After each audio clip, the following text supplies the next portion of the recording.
थोड़ा सा बोल देता हूँ। बहती गंगा में हाथ धो लेता हूँ मैं भी थोड़ा। परम पूज्य महाराज श्री के बारे में जितना भी कहो, जितनी उनके महिमा गाओ, अपनी अपनी बुद्धि के अनुसार जितना जैसा अनुभव है उतना ही सुना रहे हैं सब। जितना हम सुना रहे हैं या जितना जिसने दो चार बातें बोली है, ऐसा ही नहीं समझना कि उनको अनुभव इतना ही है, अनंत है। जैसे भगवान की लीला को समझना कठिन होता है, ऐसे ही महापुरुषों की लीला, उनका जो चिंतन है, लीला है, उसको भी समझना उतना ही कठिन होता है। बहुत से लोग यहाँ पर ऐसे होते होंगे, समझ रहे होंगे महाराज जी पर, महाराज जी के हमारे ऊपर विशेष कृपा थी, और सभी मुझे लगता है ऐसे सोच रहे होंगे, पर ऐसी बात नहीं, महाराज जी की सब पर थी। इस बात का महाराज जी कई बार संकेत करते थे कि भाई कई लोग ऐसे सोचते हैं कि मैं किसी से बहुत बढ़िया बात करता हूँ, हंसता हूँ या कुछ ऐसा करता हूँ, हालचाल पूछ लेता हूँ, तो दूसरे लोग सोचते हैं कि उन पर विशेष कृपा होगी। कई बार ऐसा होता है कि महापुरुष किसी की तरफ देखते ही नहीं है, बातचीत भी नहीं करते, और लोग सोचते हैं वो तो ऐसे ही है, उनका महाराज जी देखो बात भी नहीं किया, सामने गया और बात भी नहीं किया, तो इसका मतलब उस पर कोई खास कृपा नहीं होगी, ऐसा लोगों को भ्रम हो सकता है। महाराज जी इस बात का संकेत करते थे कि इस भ्रम को निकाल देना चाहिए। यहाँ पर ऐसे ऐसे महाराज जी की कृपा के पात्र होंगे जिनके बारे में कोई चर्चा भी नहीं है, और महाराज जी ने ऐसी कृपा किया उनके ऊपर, और कृपा तो वे सभी पर थी, और कई लोगों के बारे में बहुत महाराज जी की बड़ी कृपा पात्र थे। वो आते थे तो महाराज जी उनको हालचाल पूछते थे, भोजन का पूछते थे, उनका उससे उनके साथ बहुत बात करते थे। ऐसा भी प्रचार हो जाता है कि वो भी कृपा है, दृष्टि डालने में महापुरुषों की कृपा है, परंतु मुख्य कृपा तो एक अलग ही है। जैसे हम लोग पेड़ लगाते हैं तो पेड़ का जो फल है, आम का पेड़ लगाते हैं तो उसका विशेष तो फल है, बाकी तो लकड़ियाँ वगैरह, उसके पत्ते, छाया तो सब कुछ मिल ही जाती है। ये जो हालचाल पूछना, ये पूछना, भोजन का पूछना, ये तो सब गौण है उनकी कृपा के अंदर। कृपा तो वो हृदय के अंदर से आपको पता भी नहीं लगता, काम कर देती है उनकी कृपा। ऐसे महापुरुष होते, ऐसे महाराज जी थे।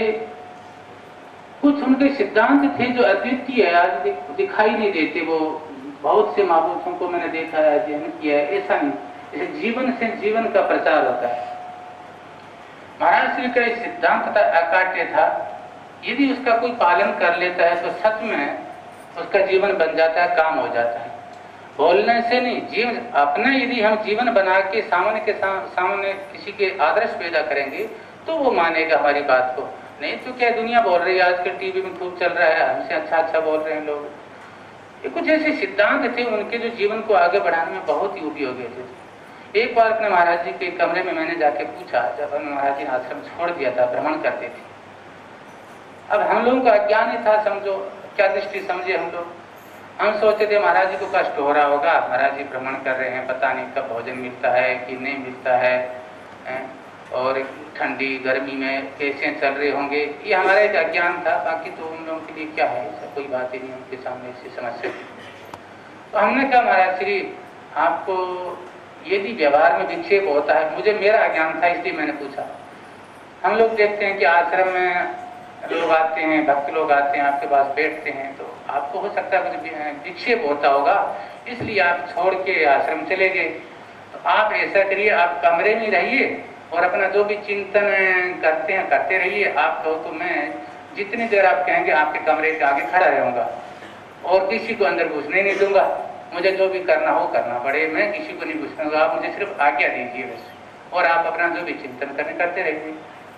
और आपने तो जो कुछ प्राप्त करना था वो तो प्राप्त कर लिया, अब आपको ये शरीर को कष्ट देने की, घूमने की क्या आवश्यकता है। तो महाराज जी बोलते हैं देखो ना, तो मुझे किसी से विक्षेप होता है, विक्षेप तो होता ही नहीं है, विक्षेप की कोई बात ही नहीं रही है। दूसरी बात जो आप बोल रहे हैं कि आप शरीर को कष्ट दे रहे हैं, आपने जो प्राप्त करना था वो तो प्राप्त कर लिया, अब क्यों कर रहे हैं। अब वो आपकी बात सही है, मैंने जो प्राप्त करना था वो प्राप्त कर लिया, अब कुछ प्राप्त करने की आवश्यकता भी नहीं है, जो प्राप्त करना था। और अब प्राप्त करने के बाद में अनुभव भी है सवा कि प्राप्त हुआ कुछ नहीं, जो था वो ही है। परंतु देखो आज मैं जो ये कर रहा हूँ वो आप लोगों के लिए कर रहा हूँ, मेरे लिए नहीं कर रहा हूँ, एक आदर्श स्थापित कर रहा हूँ कि लोगों को हमने जीवन भर बोला है साधु को ऐसे रहना चाहिए, साधु को ऐसा रहना चाहिए, जब चाहिए कमर उठा के चल पड़े, आश्रम के प्रति लगाव नहीं होना चाहिए। अच्छा, ये मैं जीवन भर बोलता रहूं, यह बातें तो सभी बोल रहे हैं, फिर फर्क क्या हुआ?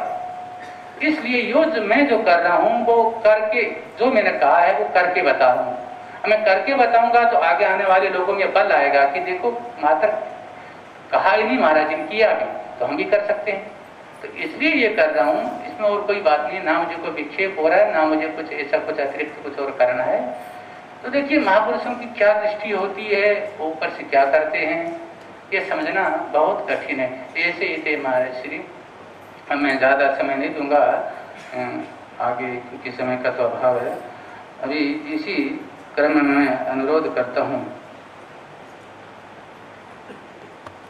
काशी से पधारे हुए राज राजेश्वरी मठ, काशी से पधारे हुए परम पूज्य परम आदरणीय आचार्य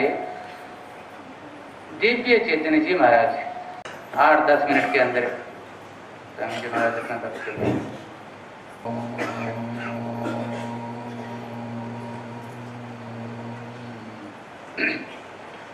अनंत संसार समुद्र तारा नौकायिताभ्यां गुरु भक्तिदाभ्यां वैराग्य साम्राज्य पूजनाभ्यां नमो नमः श्री गुरु पादुकाभ्यां नमो नमः श्री गुरु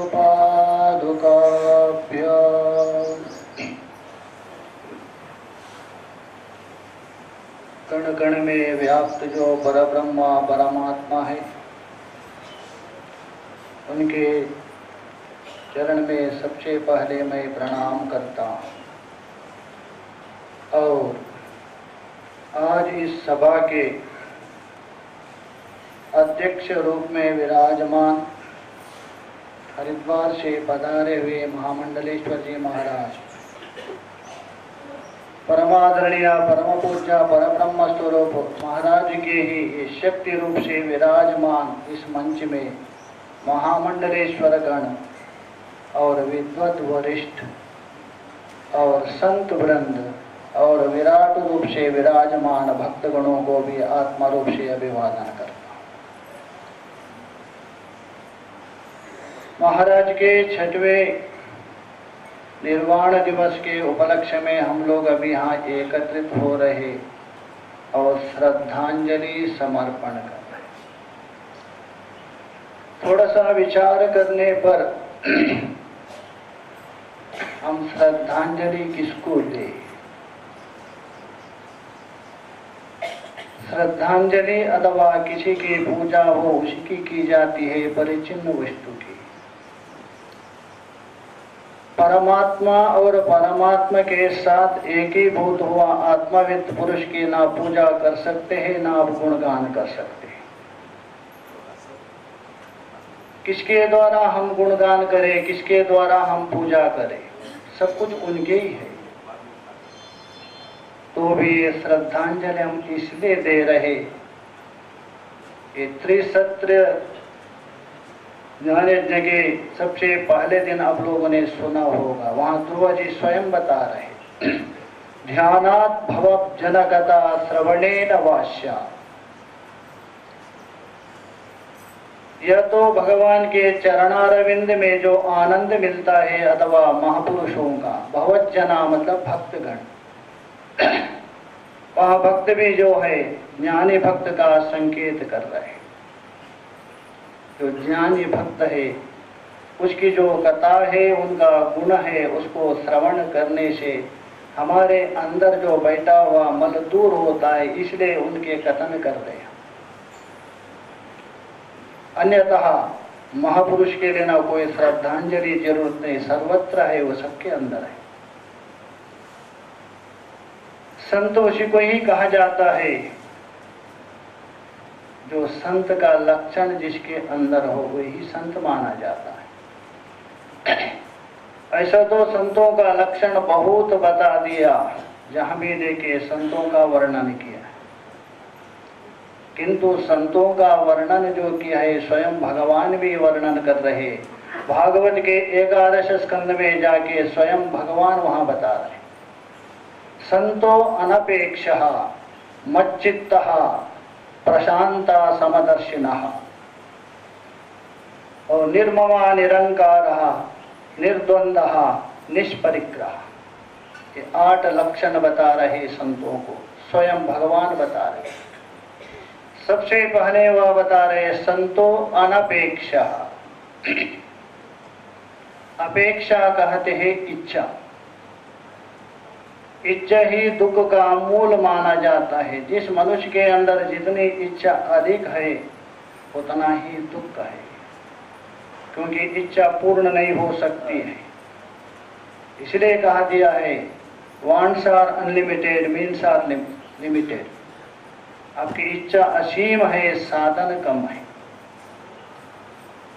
संत कैसा है? अनपेक्षा, किसी के अपेक्षा नहीं करता है। ये गुण भी महाराज में घट, किसी से अपेक्षा नहीं करते थे। देखिए अपेक्षा वही होती है जहाँ भेद दृष्टि है, हम अनात्म पदार्थ जो दृश्य को पकड़ा है तभी अपेक्षा होती है।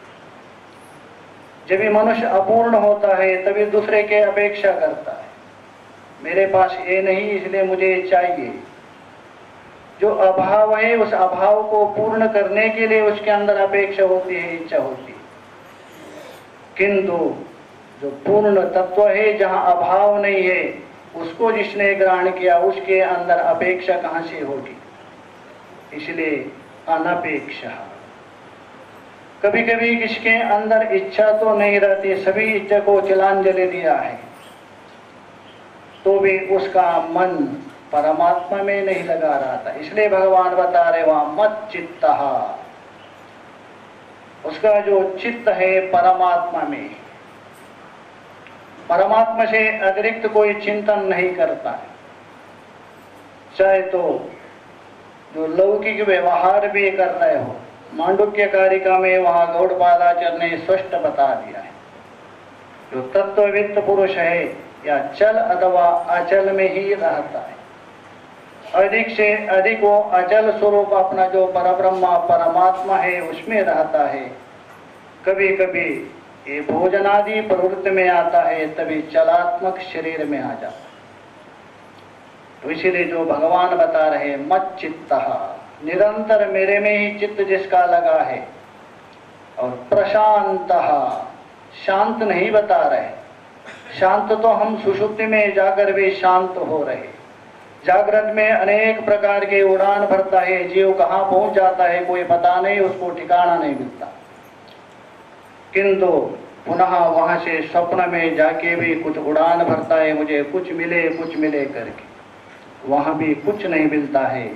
तभी जाके अपना अज्ञात स्वरूप जो अज्ञात ब्रह्म है वहां के शांत हो जाता है। शांत भले ही हुआ है किंतु प्रशांत नहीं हुआ है।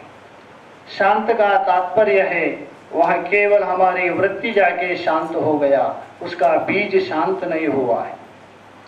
तो बीज के सहित बाह्य जो कार्य जो शांत होता है उसको कहा दिया प्रशांत। वो केवल जो तत्ववित्त पुरुष में ही घट सकता है। इसलिए भगवान बता रहे तीसरा लक्षण प्रशांत, और चौथा लक्षण बता रहे समदर्शिनः। देखिए समदर्शन होना कठिन है। गीता में भी भगवान ने स्पष्ट बता दिया, विद्या विनय संपन्ने ब्राह्मणे गविहस्तिनि। सर्वत्र एक दृष्टि, क्योंकि समान केवल परमात्मा हो सकता है, बाह्य जो माया समान नहीं। भगवान भाष्यकार जी ने वहां स्पष्ट बता दिया, माया और माया का कार्य तो अनेक है, उस माया को देखने वाला एक है। माया और माया का कार्य है अपवित्र है, उसको प्रकाशित करने वाला पवित्र है। माया और माया का कार्य परिचिन्न है, उसको प्रकाशित करने वाला अपरिचिन्न है। इसलिए सर्वत्र समदर्शी वही हो सकता है जो आत्मवित्त पुरुष। ये चौथा लक्षण भी महाराज में घट रहे, क्योंकि उनके पास छोटे से छोटा बच्चा भी आ जावे अथवा गंवार व्यक्ति भी आ जावे अथवा विद्वान से विद्वान भी आ जाए, कोई भेद नहीं, प्रेम से बात करते। और पांचवा लक्षण बता रहे वहां निर्ममा। ये जो ममता हो रही है, मेरापन हो रहे, ये दृश्य को लेकर, बाह्य पदार्थ को लेकर, जहाँ आप स्वरूप में जाते हैं वहाँ ममता नहीं रहती। जागृत में बोलते मेरा पुत्र है, ये मेरा मकान है, ये मेरा भाई है, हम बोलते। सुषुप्ति में आप जा रहे, कौन किसका भाई है, कौन किसका बहन है, कौन किसका गुरु है, वहाँ ममता नहीं रहती है। किंतु ये सुषुप्ति से भी ऊपर है, तीनों शरीरों से परे हुआ जो तत्व में प्रविष्ट हुआ महापुरुष है, उसमें कहाँ से ममता रहेगी। इसलिए भगवान यहाँ बता रहे पांचवा लक्षण है निर्ममः, और छठवां लक्षण बता रहे निरहंकार। जो अहंकार है मनुष्य को सर्वनाश करता है। जो बाह्य पदार्थों को लेकर अहम बुद्धि होती है वही उसके अधोपतन का कारण होता है। और जिस समय में उस अहंकार को प्रकाशित करने वाला शुद्ध अहम ब्रह्मास्मि को जो ग्रहण करता है वो अहंकार कोशों दूर हो जाता है। ये भी लक्षण महाराज के घट सकता है। जिस समय में वो अज्ञातवास में रहते थे तभी महापुरुष सुनाते थे कैसा रहते थे वो, जो अहंकार से भी रहित है। और निर्द्वंद्वा, द्वंद्व का मतलब है सुख है, दुख है, राग द्वेष में समान दृष्टि। ये द्वंद्वात्मक बुद्धि से ही रहित है। और आठवां लक्षण बता रहे निष्परिग्रह। ये परिग्रह है संग्रह करना, संचय करना। ये मनुष्य का एक स्वभाव है, जितने से जो काम चलता उसे अधिक के जमा कर अपना पुत्र का और पौत्र का पीढ़ी पीढ़ी तक संग्रह करते रहते। उस संग्रह के लिए वो इतना पाप करता है, उसी पाप में जाके डूब जाता है। इसलिए निष्परिग्रह, ये आठवां लक्षण बता दिया भागवत के एकादश स्कंद। ये जितने भी लक्षण है महाराज के जीवन में घट रहे, सब लोग जिनकी जो जो महाराज के साथ संग किया ये लक्षण अवश्य देख रहे होंगे। और महाराज ये भी कहा करते थे, सत्य के ऊपर जोर देते थे। पूर्व वक्ता आदरणीय प्रज्ञानंद जी ने पहले कहा दिया था, ये बात मैंने भी अनुभव किया। एक बार साधना सदन का ज्ञान सत्रा में महाराज जी पधारे थे। सायंकाल हम सब भ्रमण कर रहे थे नीलधार के पास। तब एक ब्रह्मचारी है, उनके अत्यंत निकट है, बहुत प्रेम भी करते थे। किसी बात में उन्होंने झूठ बोल दिया। महाराज ने उनको इतना फटकार दिया, इतना फटकार दिया, कोई माता अपना बच्चे को भी नहीं फटकार सकती। चाहे तो तुम संध्या है, पूजा पाठ, गंगा स्नान मत करो, किंतु झूठ मत बोलो। उसी समय में महाराज ने कहा दिया, सत्य समान तप नहीं, झूठ समान नहीं पाप। सत्य के समान कोई तप नहीं है, झूठ के समान कोई पाप नहीं। अब जितने भी साधन करते हैं, उपासना करते हैं, कर्म करते हैं, किसके लिए? उस परमात्मा को, सत्य परमात्मा को प्राप्त करने के। इसलिए सत्य अवश्य बोलना है, सत्य के ऊपर जोर देते हैं। ऐसे जो महापुरुष है उनके विषय में हम क्या कहें, संभव नहीं है। जैसा कोई टिमटिमाता हुआ छोटा दीपक सूर्य को प्रकाशित करने के लिए जाके कहे मैं सूर्य को प्रकाशित कर रहा है, ये दीपक का फूल है। इसलिए हम लोग केवल गुणगान कर रहे हैं महाराज का। वो जो महाराज के अंदर जो गुण है उसकी किरण है, हमारे अंदर भी थोड़ी प्रकाश हो जावे, वैसे ही हम बने। यदि तभी महाराज के लिए वास्तव में श्रद्धांजलि मानी जाती है। यही महाराज के उपदेश हम ग्रहण करें। देखिए, हम लोग केवल शब्द से बोल रहे, ये श्रद्धांजलि नहीं है। ये तो वाग वही करी है, शब्द से कोई भी बोल सकते हैं। यहाँ मूक दर्शक रूप से बैठे हैं, वो लोग भी श्रद्धांजलि दे रहे हैं। ये वास्तव में श्रद्धांजलि है हम मन के द्वारा। भगवान को संसार में कोई भी पदार्थ आप नहीं चढ़ा सकते हैं। आपके पास एक ऐसा पुष्प है, मनरूप पुष्प, वो पुष्प को आप चढ़ा सकते हैं। जैसा वहाँ भागवत के अथवा पुराण में एक प्रकरण आता है, हिरण्यकशिपु जितने भी भगवान के मंदिर तोड़ रहे और प्रहलाद को बार बार सता रहे, उसकी माता कयादु इतनी दुखी होती है, ये मेरा पुत्र को ये क्या कर रहे हैं। उतने में वहाँ नारद जी पहुँच जाते हैं। नारद जी है उनके गुरु। कयादु कहते हैं, भगवान गुरुदेव मेरा पुत्र को मेरा पतिदेव इतना सता रहे, मैं क्या करूं? नारद जी ने कहा, जिस प्रकार तेरा पुत्र भगवान का गुणगान कर रहे, उसी प्रकार तुम भी भगवान के गुणगान करो, उसी भगवान की पूजा करो। कयादु ने कहा, गुरुदेव जितने भी मंदिर है मेरे पतिदेव ने तोड़ दिया, मैं कैसा पूजा करूं, मैं कैसा आराधना करूं? नारद जी ने कहा, हे देवी, तेरे पति ने बाह्य मंदिर को तोड़ दिया होगा, किंतु तेरे पास और भी एक मंदिर है, तेरा अंतकरण है, मनोरूप मंदिर है, उसमें भगवान को बिठाकर पूजा करो, वही असली पूजा है। इसी प्रकार यहाँ बैठे हुए जो मूक दर्शक रूप से बैठे, वो भी महाराज को श्रद्धांजलि दे रहे, और श्रद्धांजलि के साथ महाराज का एक गुण में जो अभी 8 बताया था, भगवान स्वयं बता रहे, उसमें एक भी हमारे जीवन में उतारे, यही वास्तव में श्रद्धांजलि मानी जाती है। तभी महाराज के प्रति हमारा वास्तव में कृतम प्रति कर्तव्य माना जाता है। इतने ही कहते हुए मेरे वाणी को महाराज के चरण में मैं समर्पण करता हूँ। ओम शांति शांति शांति। इसी क्रम को आगे बढ़ाते हुए अब मैं स्थानीय पत्रकार, हमारे यहाँ स्वदेश से पेपर निकलता है, उसके स्थानीय पत्रकार है प्रभाकर जी, उनसे अनुरोध करता हूँ कि वे भी 4-5 मिनट के अंदर ही अपने वक्तव्य के द्वारा हमारे श्री को श्रद्धांजलि। आदरणीय समस्त संतगण, उपस्थित संत समुदाय एवं भक्त मंडली, आप सभी को मैं प्रणाम करके छोटे मुंह से बड़ी बात कहने का साहस कर रहा हूँ। स्वामी जी, परम पूज्य स्वामी जी का जो जीवन था, प्रत्यक्ष रूप में मैंने भी करीब 20 वर्षों तक उनके सानिध्य में रहा। कहीं न कहीं किसी न किसी रूप में उनका मुझे सानिध्य कभी कभी प्राप्त हो जाता था, और उसी का ये परिणाम है कि मेरे जीवन में भी बदलाव आया। और मैं अपने अल्प बुद्धि के आधार पर ये कहता हूँ कि आज सब अर्थ के पीछे भाग रहे थे। हमने वेदों और पुराणों में पढ़ा था कि जो राजा महाराजा हुए अपने अंतिम समय में वे वनवास को चले जाते थे, लेकिन मैंने प्रत्यक्ष रूप से देखा कि स्वामी जी ने इस आश्रम सहित अनेक आश्रमों की स्थापना की और इसके बाद सब कुछ त्याग दिया। ऐसे महापुरुष को मेरा बार बार नमन है। ओम नमः शिवाय। इसी क्रम को आगे बढ़ाते हुए अपना अनुरोध करता हूँ, भोलानंद विद्या भवन आश्रम वाराणसी से पधारे हुए परम पूज्य वासुदेवानंद जी महाराज से अनुरोध करता हूँ कि वे भी 5 मिनट के वक्तव्य के द्वारा महाराज जी को। नित्यं महेशं रजतगिरिनिहं चारुचन्द्रावतंसं रत्नाकल्पोज्ज्वलन्नं परशुमृगवराभीतिहस्तं प्रसन्नं पद्मासीनं समन्तात् स्तुतममरगणैर्व्यग्रकीर्तिं वसानम्।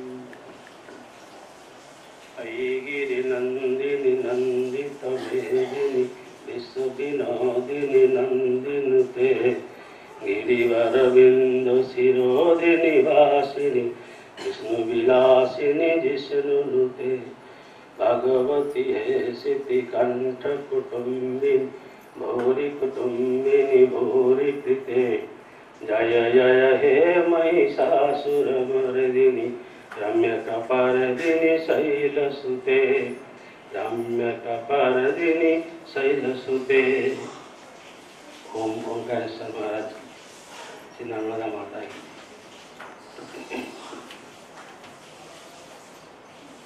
श्री श्री परम गुरुदेव परम पूज्य परमेश्वर सत्य परमेश्वर श्री महाराज जी के चरण कमल में नमन करते हुए मंचस्थ विराजमान आज के अध्यक्षता आज के मंच में अध्यक्ष पद के विराजमान स्वामी महामंडल सर हरिद्वार के महामंडल सर पूज्यपाल विशाल बाबू जी महाराज के चरण में मंचस्थ विराजमान महामंडल सर विद्वान जन और चरण में नमन करते हुए यहाँ के अध्यक्ष जन, यहाँ के आश्रम के वर्तमान अध्यक्ष जी को नमन करते हैं और संतुष्ट सभी संत पूज्य महाराज को नमन करते हैं।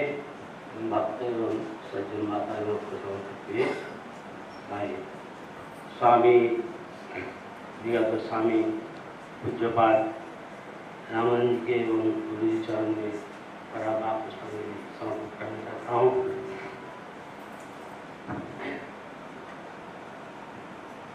मैं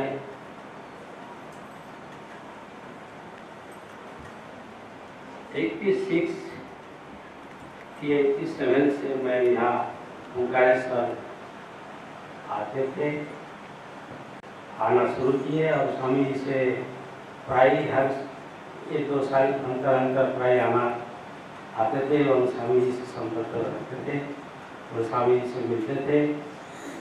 और हमारे वाराणसी में वृंदावन जो स्थान है, अधिकतर वाराणसी में जो भी पढ़ने वाले विद्यार्थी हैं और वर्तमान में जो भी संत और महामंडलेश्वर महंत महामंडलेश्वर भी होंगे, सभी लोग वृंदावन को जानते हैं। मैं ऐसा करता हूँ कि उसी संत महापुरुष की कृपा एवं बहुत ही अनुकंपा मेरे मुझे मिला है और मिलते रहते हैं और स्वामी जी की भी बहुत सी आशीर्वाद और कृपा प्राप्त हुई है। उसी अभी वर्तमान जो इस आश्रम के जो अध्यक्ष हैं, पद में विराजमान है, स्वामी परमानंद जी महाराज भी हमारे पास हमारे स्थान में रह चुके हैं और अच्छे विद्वान हैं और अच्छे संस्कारी हैं एवं बहुत ही उसका जो दिनचर्या है, उस दिनचर्या से भी हम लोगों को, हम जो भी वहाँ व्यवस्था में थे, लेकिन उनको दिनचर्या से हमको बहुत ही शिक्षा मिला और बहुत ही प्रेम और बहुत ही उससे हमारा एकात्मता संबंध है। और एक बार मैं स्वामी जी के यहाँ आए थे, स्वामी जी शरीर ब्रह्मलीन होने के पहले 1 साल पहले आए थे, स्वामी जी से मिले। स्वामी जी को हमने पूछा था कि स्वामी जी मैं तो अभी इस समय विद्यार्थी हूँ, उस समय मैं विद्यार्थी था, 2000 में हम उसमें पास किए हैं, उसके पहले की बात है।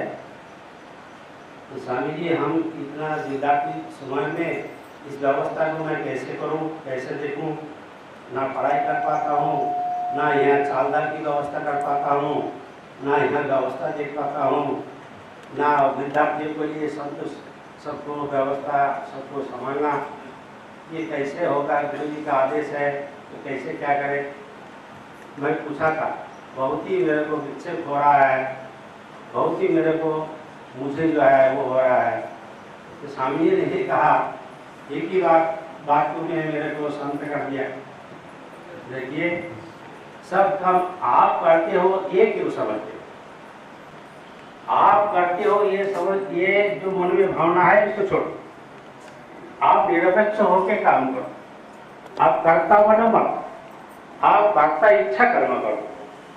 आप कर्ता इच्छा कर्म करोगे, देखोगे तो कुछ कर्ता गुरु को बनाओ। आपके गुरु जी वर्तमान है, विद्यमान है, अभी शरीर में है, तो गुरु जी का आदेश मानो, गुरु जी का आदेश मान के गुरु जी जैसे कहेंगे ऐसा करो। जो समझ में नहीं आएगा वो गुरु जी से पूछो, महापुरुष से पूछो। बहुत सारे आपके महापुरुष विद्वान है, बहुत आगे जो पढ़ने वाले आचार्य और शास्त्री वाले हैं वो भी हैं, उनसे भी पूछा करो। तो निस्वार्थ भाव से और निष्कर्म मैंने कर्ता न होकर कर्ता इच्छा कर्म करो तो आप सब कुछ संभाल पाओगे। तो इसी देखते हुए मैं देख रहा हूँ आज जो स्वामी जी के उसमें जो कि दिवंगत पूज्य महाराज जी के आज भाव पुष्पांजलि जो अर्पित करना है, उसी के लिए मैं थोड़ा एक श्लोक बोल करके उसी के आधार पर वास्तविक व्यवहारिक जो जागतिक देख रहा हूँ उसी के हिसाब से बोल रहा हूँ। गुरुर्ब्रह्मा गुरुर्विष्णु गुरुर्देव महेश्वर गुरुर साक्षात परम ब्रह्म तस्मै श्री गुरवे नमः। इसी गुरु जी आज हम लोग दिवंगत शरीर हम लोग कहते हैं कि शरीर गुरु जी चले गए, तो गुरु जी गए नहीं। गुरु जी साक्षात ब्रह्म स्वरूप है, गुरु जी साक्षात महेश स्वरूप है एवं गुरु जी साक्षात विष्णु स्वरूप है। तो कैसे गुरु जी ब्रह्मा स्वरूप है? जो ब्रह्मा सृष्टि करता है तो कहते हैं, तो ब्रह्मा के समान ब्रह्मा जैसे संकल्प मात्र से सृष्टि किए हैं। हमारे गुरु जी भी, परम पूज्य गुरु जी स्वामी जी भी संकल्प मात्र से ये सारा भारत से कन्याकुमारी से लेकर के और कश्मीर तक जितने भी संतों उनके शरण में आए हैं, जितने भी भक्तों उनके शरण में आए हैं और जो भी उनके पास आए हैं सबको एकत्रित, सबको अपना लिए हैं और सबको व्यवस्था कर दिए हैं। काय मन वाक्य से एवं सूक्ष्म शरीर से संकल्प मात्र से सृष्टि किया है। संकल्प मात्र से जैसे ब्रह्मा जी सृष्टि किया है, उसी तरह महापुरुष एवं स्वामी जी भी संकल्प मात्र से इतना विशाल सृष्टि किया है। इसलिए मैं वो ब्रह्म स्वरूप है और पालन करता। पालन कैसे करते हैं? अब देखिए, पालन भी उनके ही द्वारा, उनके ही संकल्प से, उनके आशीर्वाद से, उनके ही कृपा से हम लोग पाल पोष हो रहे हैं। चाहे शरीर को पालन पोषण करिए, चाहे समाज को पालन पोषण करिए, चाहे सामाजिक हो, चाहे व्यवहारिक हो, चाहे कोई भी कल्याणमूलक जो भी काम करते हैं उन्हीं के आशीर्वाद से हो रहा है और उसी के संकल्प से ही हो रहा है। और महेश के रूप से जैसे आप कहेंगे संघार के मतलब हम यहाँ कहेंगे मुक्ति। संघार का मतलब मुक्ति। संघार मतलब हमारे चित्तों में, हमारे मन में जो भी जगत रूपी भास होता है, जो भी मल है, जो भी स्वरूपी का विकार है, ये सब तो हरण करने वाले ये परम गुरु, परम महापुरुष के काम है। ये महापुरुष के द्वारा ये हरण होता है। उसी को मैं ये महेश रूप से एवं उसी को संघार रूप से मैं कहता हूँ। इसलिए सबके मन में जो भी विकार एवं चित्त को जो समर्पित करना है वो करके उसको उसी के चरण में मैं इसी पुष्पांजलि भाव पुष्पांजलि के लिए मैं अपना विराम देता हूँ। अनुरोध करता हूँ। सत्यम साधना कुटीर आश्रम ऋषिकेश से पधारे हुए परम पूज्य, परम आदरणीय वेदवत वरिष्ठ आचार्य स्वामी श्री शांति धर्मानंद जी महाराज से अनुरोध करता हूँ। स्वामी जी ओम शांति शांति शांति।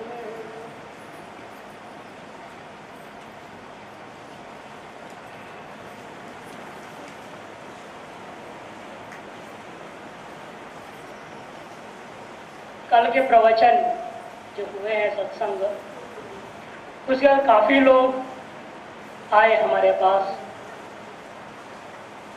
परस्पर विरोधी बातें हुई करके भ्रमित हुए। तो हमने विचार किया जो श्रद्धांजलि में यही उचित रहेगा कि महाराज जी के वचनों से भ्रम को दूर किया जाए। जब हम लोग पढ़ रहे थे, महाराज के चरणों में बैठ के लघु प्रस्थांतरे का श्रवण कर रहे थे, 2 बार ऐसे प्रसंग हमारे सहपाठियों के द्वारा प्रश्न उठाया गया था। उसके जवाब में जो महाराज जी कहे थे वो बताऊं। एक बार प्रश्न आया, महाराज बारंबार वेदांत में भी लगता है कई जगह परस्पर विरोधी बातें दिखाई दे रही। जैसे 33 उपनिषद में ही कह दिया निरुक्तंच निरुक्तंच निलयनंच अनिलयनंच। कहीं पर तो कह दिया जो अपूर्व मन परम कार्य कारण भाव से परि है, अनाद्य अनंतम आदि अंत से रहित है। जब कार्य कारण भाव रहित है तो ये कैसे कह रहे हैं कि आत्मने तस्माद आत्मना आकाश संभूतः, आकाशात वायु, वायु और अग्नि, उत्पत्ति की बात भी आ रही है और कारण भी मान लिया आपने। इस तरह से विरोधी वचन जब आते हैं, जैसे कल भी आया, इसलिए ये बात हम जवाब में प्रश्न जैसा था वैसे ही है। हमने कहा कि वर्ण आश्रम धर्म का अभिमान त्याग दो। हमारे उत्तरवर्ती आचार्य का महामलेश्वर जी के विषय ऐसे था कि शास्त्र अभिमान करो। शास्त्र का तो ब्राह्मण है, वैश्य है, संस्कारों से उसका अभिमान करना चाहिए, वो अच्छा है। दूसरे शास्त्र कह रहा है इसको छोड़ो, तो क्या करना? यद्यपि दोनों का समन्वय करता हुआ अध्यक्षीय प्रवचन में महाराज श्री ने बहुत सुंदर ढंग से समझाए हैं, फिर भी भ्रम लोगों की कुछ दूर नहीं हुई, इसे हमें इसको श्रद्धांजलि रूप में कहना पड़ रहा है। विद्यासूत्र और अविद्यासूत्र के रूप में वर्णन कर चुके हैं। इसको स्पष्ट करने के लिए कह रहा हूं, महाराज जी ने जो जवाब दी थी, महाराज जी ने कहा था कि भाई देखो, सारे संसार में जो मनुष्य हैं इनको 3 भाग में बांट लो। एक पशु दशा के हैं, एक अज्ञान दशा के हैं, एक ज्ञान दशा के हैं। जैसे आज की भाषा में कहूं, 6.5 अरब जनता जिस विश्व पर है, उसमें से 2/3 4 अरब जनता पशु दशा में ही है। मनुष्य है, मनुष्य आकार है ना, मनुष्य रूपेण मृगाश्चरन्ति, पशु दशा में, क्योंकि आहार निद्रा भय मैथुन में संलग्न मग्न हो, उन्हें अध्यात्म आत्मा परमात्मा से कोई लेना देना नहीं। ऐसे पशु दशा वाले लगभग 4 अरब जनसंख्या, शेष बड़ा 1.5 अरब जनता में 1 अरब से ज्यादा जनता लगभग अज्ञान दशा में, शरीराभिमान लौकिक अभिमानों में रह रहा है। अपने घर द्वार आदि का अभिमान है, धन दौलत का अभिमान है, संतान का अभिमान है, ये अज्ञान दशा में रहा है। उस अज्ञान दशा में रहने वाले अज्ञान पूर्वक जो लौकिक अभिमान कर रहे हैं, उनके लिए कहा गया उसकी अपेक्षा से शास्त्राभिमान करना श्रेष्ठ है। इस लौकिक अभिमान को त्याग करके शास्त्राभिमान करो, और शास्त्राभिमान को भी त्याग करके ज्ञान दशा वाले मुमुक्षु, जिज्ञासु, विविधिषु सन्यासी, विद्वत सन्यासी, इस 4 प्रकार के लोगों को ज्ञान दशा वाले माने जाते हैं। उन लोगों के लिए कहा गया सर्वा धर्मान परित्यज्य मामेकं शरणं व्रज, सकल अभिमान को त्याग दो, सर्वाभिमान को त्यागना चाहिए। इस तरह से आप योग वासिष्ठ पढ़ते हैं, वहां भी आप देखिए क्या वर्णन करते हैं, लौकिक वासना वाले एक ग्रुप है। इस लौकिक वासना को तोड़ने के लिए हमें क्या करना चाहिए? शास्त्र वासना को अपनाओ, शास्त्रों को पढ़ो, शास्त्रों को श्रवण मन निध्यासन करो, और शास्त्रीय वासना को भी मिटाना है। जब तक शास्त्रीय वासना के बना रहेगा मुक्ति नहीं हो सकती। इसीलिए लौकिक अभिमान से ऊपर उठ के शास्त्राभिमान, शास्त्राभिमान से भी उठ करके निरभिमान होना पड़ता है। ये 3 को स्पष्ट समझोगे, किसी भी शास्त्रीय प्रवचन में लगेगा आपको कई बार अलग एक वक्ता के बाद दूसरा वक्ता बोल रहे हैं, आपस में लगता है परस्पर विरोधी बात हो रहा है, इन विरोधी नहीं है। अधिकारी भेद से, अवस्था भेद से, दशा भेद से ये सब वर्णन किया जाता है। महाराज जी एक दूसरी बात मैं कहने जा रहा हूं, जो महाराज जी एक बार पढ़ाते पढ़ाते कहे थे, 13वां अध्याय का 13वें अध्याय के 13वें श्लोक में महाराज जी पढ़ाते कहा, अध्यारोपवाद्याभ्याम निष्प्रपंचम प्रपंचते वाक्याय भाष्य में उन्होंने कहा ये जितने भी शास्त्राभिमान है, जो वर्ण व्यवस्था है, आश्रम व्यवस्था है, ये सारी चीज अध्यारोप है। इस अध्यारोप का जब तक अपवाद नहीं करोगे तब तक मोक्ष नहीं हो सकता। इसीलिए नेति नेति वाक्य इसको कहा एष वेदानुशासनम, यही वेद का प्रमुख अनुशासन है। आप में महान उपदेश है। क्या है? नेति नेति, नेति नेति जो उपदेश है यही प्रमुख उपदेश है। इस उपदेश को अपनाओ, कामों जीवन में अभ्यास करो। यह नहीं है, यह नहीं है। महाराज जी कहा करते थे, वे अपने कुटिया के बाहर जो चौकी वहां पर आज भी लगी हुई है उस पर बैठे करके देखते थे नदी में। नदी में ये क्या दिखता था? रात में लाइट दिखते थे, मकान दिखते थे। तो महाराज जी क्या कहते थे? महाराज ये कहते थे कि एक चित्र दिख रहा है किंतु है ही नहीं, चित्र दिखाई दे रहा है नहीं, लाइट दिख रहा है नहीं, मकान दिखाई दे रहा है ही नहीं, इसी तरह से संसार मुझे दिख रहा है, यह है नहीं। जब तक नेति नेति का अभ्यास नहीं करते हैं तब तक अपने जीवन मुक्त अवस्था को प्राप्त कोई कर नहीं सकता। इस व्यवस्था जो शास्त्रीय व्यवस्था है इसको सम्यक ढंग से आपको समझना चाहिए। और यदि परस्पर विरोधी बात राग द्वेष पूर्वक कहा जाता है, राग द्वेष पूर्वक किसी के बात को खंडन करना है, ईर्ष्या द्वेष के कारण से करता है, उसके बारे में एक पंक्ति जब आई थी महाराज जी लगभग 1 मिनट मौन हो गए थे, पढ़ाए नहीं थे। 13वां अध्याय के दूसरे श्लोक के भाष्य में है वो, वहां पर इतना ही आया है, असंप्रदायविद सर्वशास्त्रज्ञों भी मूर्खवत उपेक्षितव्य। जब ये पंक्ति महाराज जी अपने श्रीमुख से उच्चारण किए, उसका अर्थ किए बिना मौन हो गए, व्याख्या नहीं की, समझाया नहीं हम लोगों को कुछ। जब 1 मिनट हुआ तो हमारे सहपाठी रमेश चैतन्य जी करके थे, उन्होंने कहा महाराज जी आप मौन हो गए? कहते हाँ, इसको समझाने के लिए हमारे पास कोई दृष्टांत नहीं है।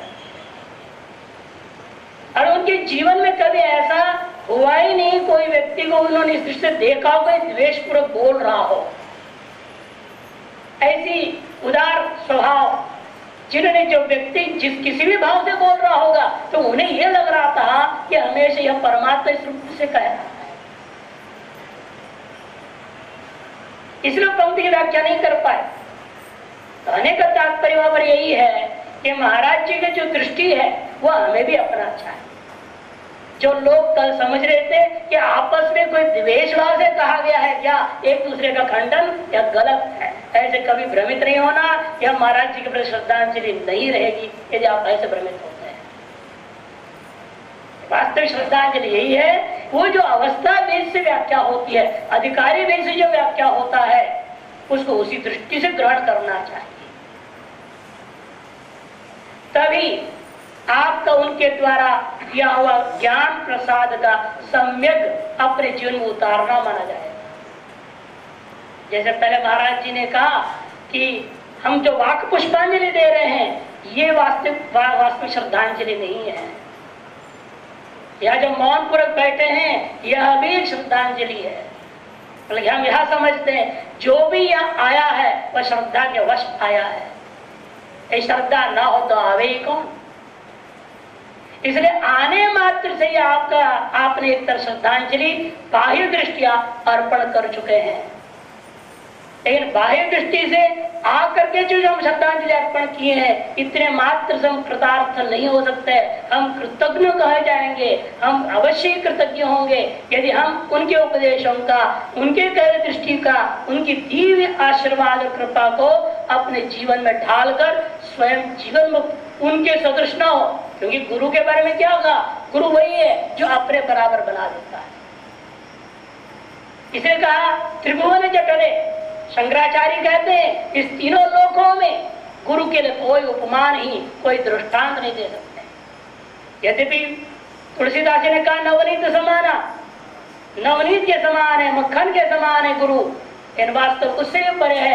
आचार्य शंकर कहते हैं तीनों लोकों में कोई उपमा ही नहीं, कोई दृष्टांत ही नहीं कि वे अपने सदृश बना देते हैं। तो जिस दिन आप उनके जैसे हो जाए तभी समझ लीजिएगा वास्तविक श्रद्धांजलि होगी। इन्हीं शब्दों के साथ गुरुदेव के श्री चरणों में स्वागत पुष्पांजलि समर्पित करता हूँ। हरिओम तत्सत, हरिओम तत्सत। मैं अनुरोध करता हूँ कि स्थल हरियाणा से पधारे हुए परम पूज्य परम आदरणीय परम आदर्श आचार्य महामंडलेश्वर विद्वत वरिष्ठ स्वामी श्री वीरागानंद गिरी जी महाराज से अनुरोध करता हूँ कि वे भी 10 मिनट के वक्तव्य में महाराज को समर्पित करें। पूर्वं पदवाक्य प्रमाणतः व्याख्याता सर्ववेदान्तास्तान् नित्यं प्रणतोऽस्म्यहं तान् नित्यं प्रणतोऽस्म्यहम्। ओम शांति शांति शांति। श्री राम जय जय राम।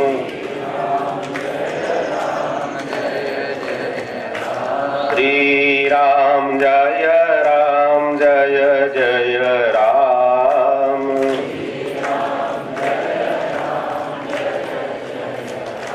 श्री राम जय जय राम।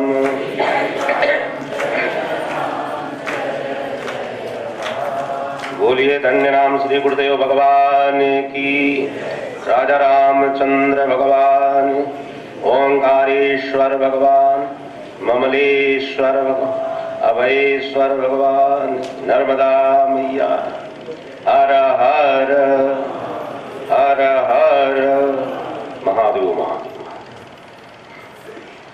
मंच पर विराजमान परम पूज्य महामंडलेश्वर वृंद, वर्तमान आश्रम के पीठाधीश्वर जी एवं ऋषिकेश तथा हरिद्वार तथा वाराणसी से पधारे हुए यहाँ के परम विद्वान संत वृंद, भक्तगण एवं भक्तिमती माताओं, पूज्य स्वामी जी का यह निर्वाण महोत्सव मनाया जा रहा है, 6ठम। निर्वाण का मतलब होता है, क्योंकि ये जीव अज्ञान अनादि है और उस अज्ञान को लेकर के, अज्ञान रहता किसके आश्रित है? चैतन्य के आश्रित है। लेकिन वह चैतन्य अज्ञान में ही विद्या और अविद्यांश है। लेकिन जो ईश्वर है वो विद्यांश को लेकर के सर्वज्ञ है।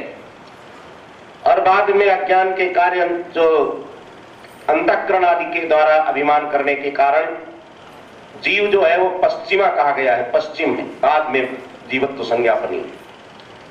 तो जो उत्पन्न इस सृष्टि में हुए हैं वे अंतःकरण के साथ अभिमान करने के कारण बहिर्मुखी रहते हैं। जैसे कोई सो रहा हो, जरा ध्यान देने की बात है, और वो सपना देख रहा है। गहरी नींद का क्या सुख है उसे पता ही नहीं।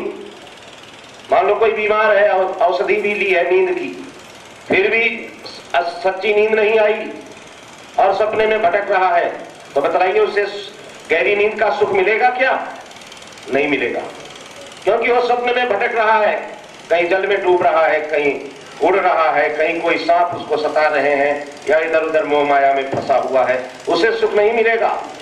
जब वह सारा सपना उसका शांत हो जाए, गहरी नींद में चला जाए और फिर जगे, तो कहेगा कि मैं सुख से सोया, आनंद से सोया। और अगर वो ऐसा नहीं है, सपने में फंसा रहा, कष्ट उठाता रहा, तो जागेगा, अरे क्या मेरी नींद खराब, कोई सुख नहीं, चिड़चिड़ापन जागने में आएगा। ऐसे सज्जनों समझे ये जागृत में है कि अगर हम संसार में दौड़ते रहते हैं, भटकते रहते हैं विषयों के पीछे और नाना संकल्प करते रहते हैं, नाना वासनाएं बनाए रखते हैं, तो हमें शांति नहीं मिलती। गहरी नींद की तरह जब हम स्वरूप में प्रतिष्ठित हो जाते हैं, हमें दौड़ना नहीं, बहिर्मुख नहीं होना है, बल्कि हमको अपने स्वरूप में प्रतिष्ठित हो जाना है, तो सच्चा सुख मिलेगा। अगर हम भागते रहेंगे तो सुख नहीं मिलेगा। तो पूज्य स्वामी जी ऐसे ही थे। बाहर से भले वो दिखाई दे रहे थे, शरीर रूप से दिखाई दे रहे थे, चेष्टा के रूप से दिखाई दे रहे थे, व्यवहार करते हुए दिखाई दे रहे थे, लेकिन गहरी नींद की तरह वो स्वरूप में प्रतिष्ठित थे। सूक्ष्म शरीर और कारण शरीर तथा स्थूल शरीर के धर्मों से अतीत थे, इसलिए वो अपने निर्गुण स्वरूप में थे, जिसको कहा गया निर्धर्म धर्म दहनो हिहुतासनो हम, निष्पाप पाप दहनो हिहुतासनो हम, निर्बंध बंध दहनो हिहुतासनो हम, ज्ञानामृतम समरसम गगनोपमो।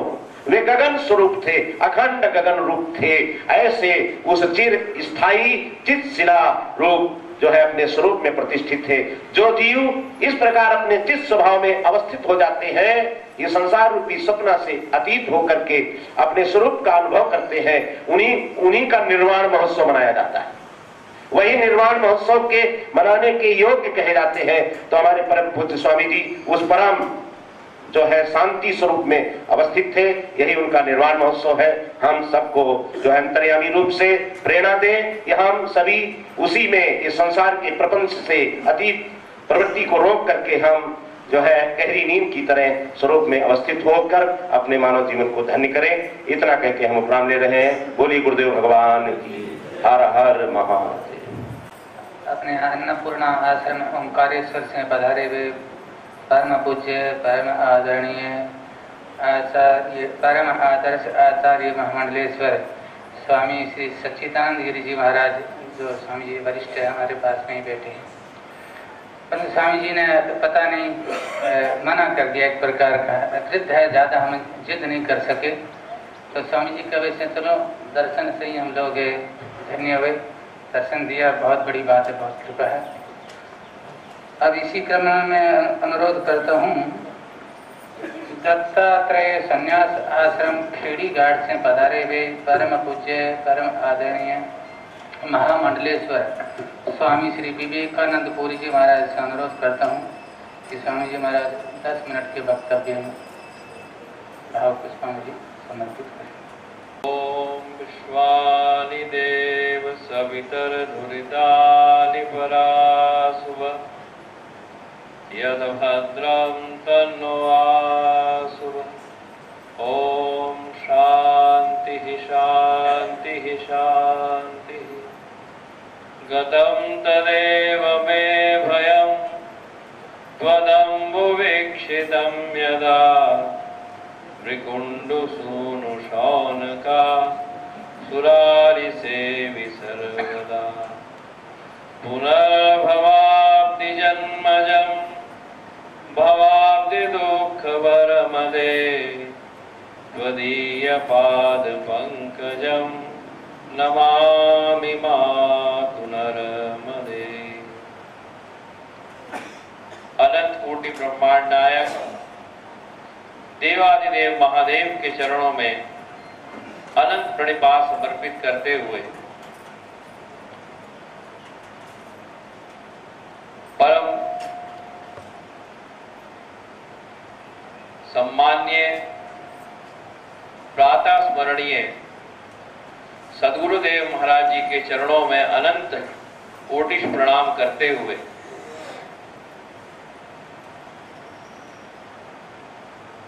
आज इस पुण्य स्मृति में, ये जो षष्ठम पुण्य स्मृति है,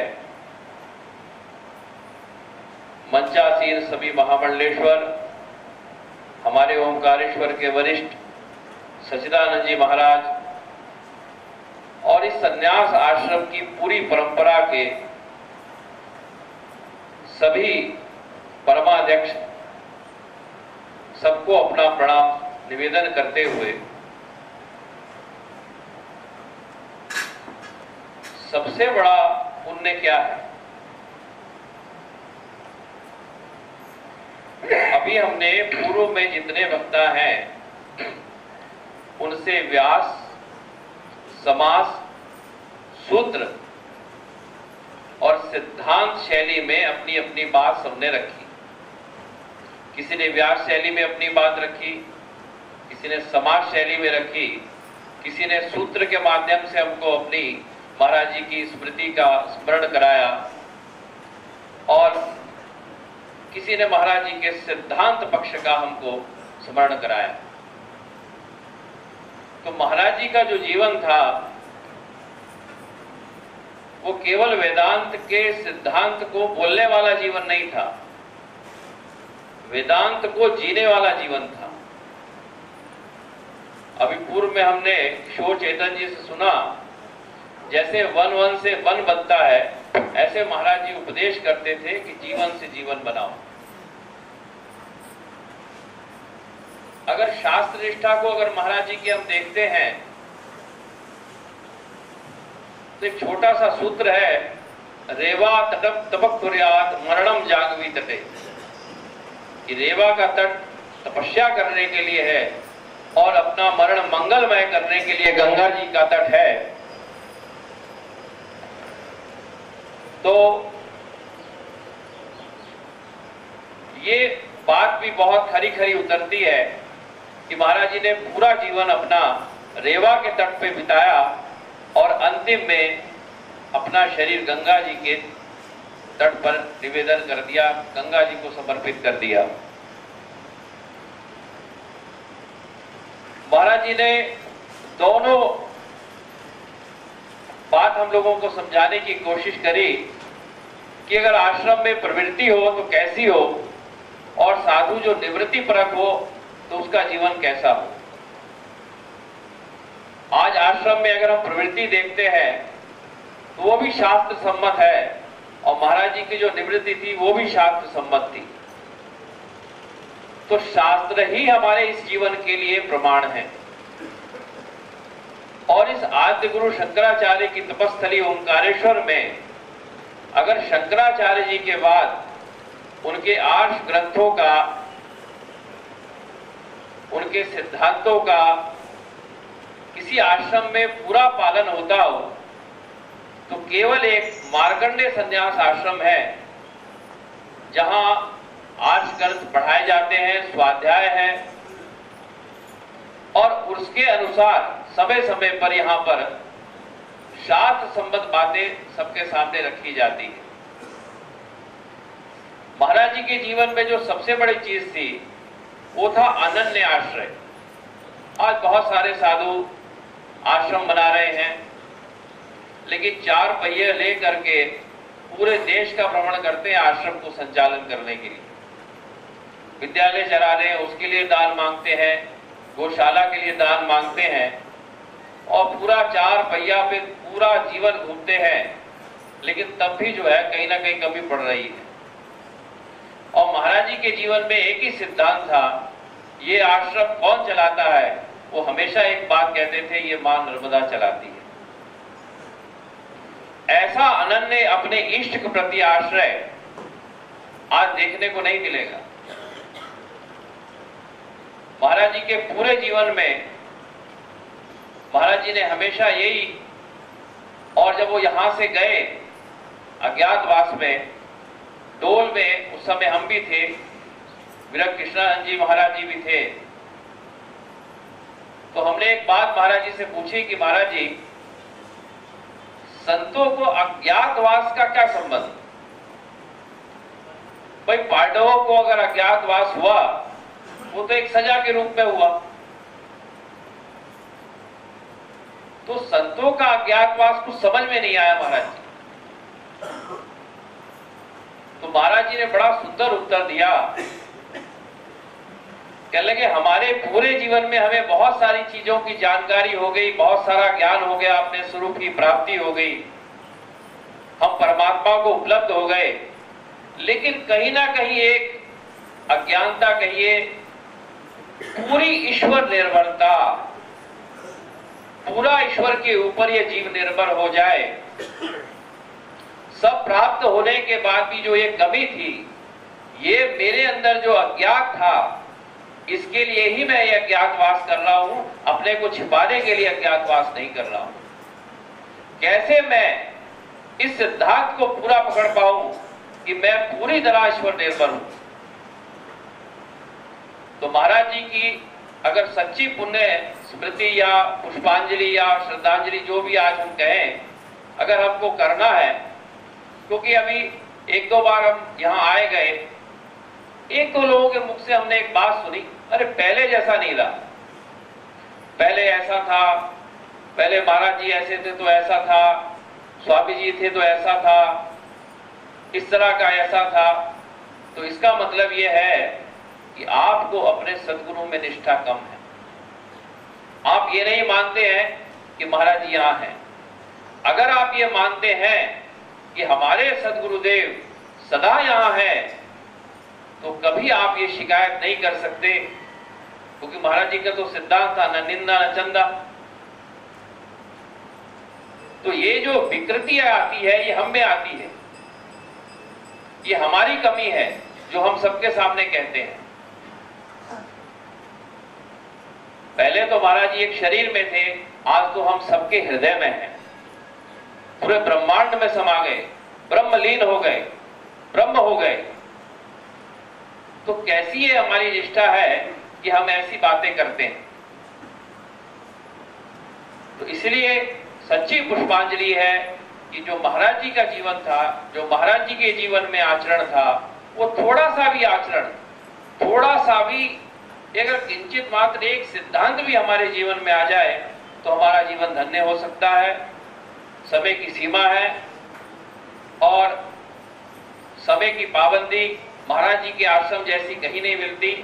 शतम व्याहाय भोक्तव्यम, सहस्रम स्नानम आचरेत, लक्षम व्याहाय दातव्यम, कोटिम त्यक्त्वा हरि भजेत। 100 काम छोड़ करके भोजन की घंटी बजती है, किसी आश्रम में नहीं बजेगी। 11 बजे घंटी महाराज जी की बजती थी और हजारों काम छोड़ के महाराज जी नर्मदा स्नान के प्रति प्रेरित करते थे। लाखों काम छोड़ करके दान के प्रति, चाहे वो ज्ञान का दान हो, विद्या का दान हो, वो प्रेरणा देते थे और कहते थे भाई करोड़ों काम छोड़ो, मन को स्वस्थ करो और परमात्मा के हरि भजन में लगाओ। इसी के साथ हरिओम तत्सत, हरिओम तत्सत।